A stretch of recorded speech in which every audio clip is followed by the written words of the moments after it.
Vince Del Monte here. I want to give you a really simple tip to give yourself a 30% raise, specifically if you're in Canada and maybe if you're outside of Canada, outside of the US. And if you are not doing this, you're leaving so much money on the table, it is not even funny. And I discovered this because a number of my Elite 101 clients who are doing over $50,000 a month who live in Canada are not charging in USD.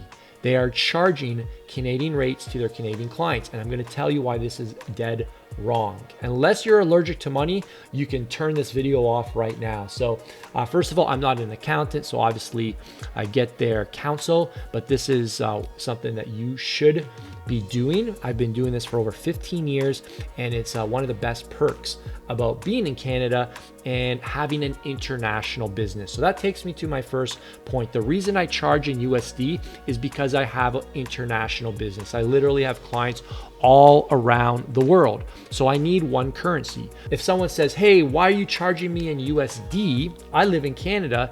I simply say a couple things. One, this is the way I've always done it. That's a very powerful line. Write that down. This is the way I've always done it. If you want to give them further explanation, you can say, it's because I have an international business and I need one currency.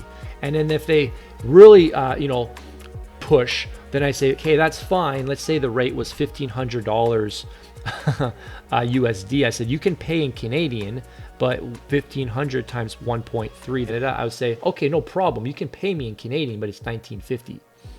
And then they get it. They're like, oh, okay. So the rate is not based on where I'm from. It's just, that's the rate. You're just charging this currency. So that can throw people off. All right. Another reason is because your business is likely getting invoiced from all your contractors. I'm guessing you have contractors all around the world and they're invoicing you USD. All right. So you're paying out your expenses in USD. So your income has to come in USD. Another thing, we don't actually add the HST to the USD amount. That would look weird and something we don't want to have to explain on all of our calls. So we just remit the HST based on the province of where our Canadian clients are from. And that's just something my accountant does in the back end. And we just make our prices based on making sure that that HST is covered. Does that make sense? And this is something that I do with my accountant. He's advised this. We just have to make sure we have everybody's addresses so you know what province they're in, because the HST is a little different based on the province. So the final thing that you want to understand is if you give a discount, let's say your rate's $1,500, but they think that it's $1,500 Canadian when you said $1,500 US, and you agree to that. So $1,500 divided by 1.3, that's $1,153. So you just basically gave yourself a $350 reduction in your fee, and then you've got to pay the HST out of pocket on that. Okay, so you've just really double screwed yourself. All right, and I don't want you to do that anymore. All right, you have an international business. You go to your bank and you set up a USD account. All right, all your expenses you should be putting on a USD credit card. All right, your Stripe funds should all be coming in USD. Everything you get paid via PayPal should all be coming in USD. It's very simple. All your funds come into your USD account. You can transfer them right into your USD business account. All right.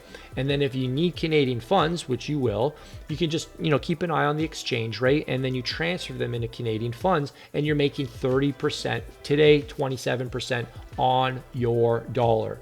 So let's say you had a big launch and you made $100,000. Where else can you trade $100,000 and make $127,000? You just literally made $27,000. So with regards to PayPal has some really crappy fees. So what we do with PayPal is you can have the money transfer instead of going directly to your account, but have it go to wise.com, WISE.com. And it's a borderless account. You can look into it, and then you can have the money go from wise.com into your account, and it's way better fees. And again, when you're looking at this over 5, 10, 15 years, this is literally hundreds and hundreds of thousands of dollars into your bank account, into your family, into your future, versus not mustering up the courage to make this little change in your currency with your business model. So if you're Canadian, in the comments below, will you promise me I will charge in USD moving forward. I will charge in USD, especially, oh my gosh, if you're Canadian, you have such an amazing opportunity to make 30% on your money. And this goes for anybody thinking about starting an online business, all right? Charge in USD, okay? I also have some team members inside Canada who invoice me in Canadian. That's just what they want to do. But in their mind, they're charging me their Canadian rate, all right? Which is, how they want to, do their accounting and all that. So if they say it's $6,000 a month for my service, I immediately think it's 6,000 USD. And then when I get the invoice, it's 6,000 Canadian. I take 6,000 divided by 1.3, and I'm thinking to myself, I'm actually only paying 4,600 in my mind. So that's like a great rate. So I let my team members invoice me how they want. All right, it's totally up to them. But I have a lot of Canadian subcontractors who just invoice me in Canadian funds. I get paid in US funds, so there's a discount on all their invoices in my mind. This stuff is not complicated. It's actually really simple. Just bring it up to your accountant. Say, hey, this is how I want to set up my business. Go to your bank, get the different credit cards, and you're going to start saving a lot of money, making a lot of money just because you're charging USD currency. I'll see you guys in the next video. Give this one a thumbs up. Please subscribe to the channel. If you need any help growing your online fitness business, message me on Instagram. Dominates your keyword. You and I will have a conversation, and we will see if it makes sense to schedule you in for a call to speak to one of my advisors who can help you build a successful and profitable online fitness business through high-ticket coaching. If that's something you might be interested in learning more about, go to my Instagram @VinceDelMonte. Message me, Dominate right now, and we'll talk to you soon. Ciao, ciao.